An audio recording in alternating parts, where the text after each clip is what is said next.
একটি হত্যাকাণ্ড এবং তার বিচার চেয়ে আলটিমেটাম, সব মিলিয়ে উত্তাপ রাজপথ।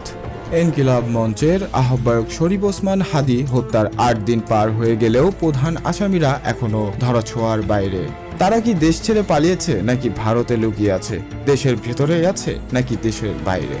সরকারের দেওয়া আলটিমেটাম শেষ হওয়া মুহূর্তেই দেশবাসীর চোখ এখন সচিবালয়ের দিকে। ফয়সাল করিম মাসুদ ও তার সহযোগী আলমগীর শেখের অবস্থান নিয়ে ধ্রুম্বজল কাটছে না। তারা কি সীমান্ত পেরিয়ে ভিন দেশে আশ্রয় নিয়েছে? এখন প্রশ্নের জবাবে ডিবি প্রধান মোহাম্মদ শফিকুল ইসলাম জিবিসি বাংলাকে জানিয়েছে, বিষয়টি নিয়ে তদন্ত এখনো চলমান এবং নিশ্চিত করে কিছুই বলা যাচ্ছে না।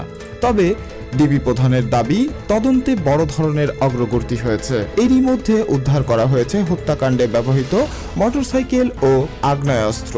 বেশ কয়েকজন আসামিকে গ্রেফতার করা হয়েছে, যাদের জিজ্ঞাসাবাদে মিলছে গুরুত্বপূর্ণ তথ্য। কিন্তু এই তদন্তের গতিতে সন্তুষ্ট নয় ইনকিলাব মঞ্চ।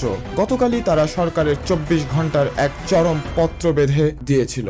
আজ ২১শে ডিসেম্বর সন্ধ্যার মধ্যে খুনিদের অবস্থান নিশ্চিত করতে না পারলে খোদ স্বরাষ্ট্র উপদেষ্টা এবং প্রধান উপদেষ্টার বিশেষ সহকারীর পদত্যাগ দাবি করেছেন বিক্ষোভকারীরা। রাজপথের এই তীব্র উত্তাপের মধ্যেই আজ সন্ধ্যায় সচিবালয়ের ডাক হয়েছে জরুরি সংবাদ সম্মেলন। দেশবাসীকে বড় কোন খবরের অপেক্ষায় রাখছেন তারা? হাদীর খুনিরা কি আইনের জালে ধরা পড়বে নাকি সীমান্ত রহস্যের আড়ালে হারিয়ে যাবে?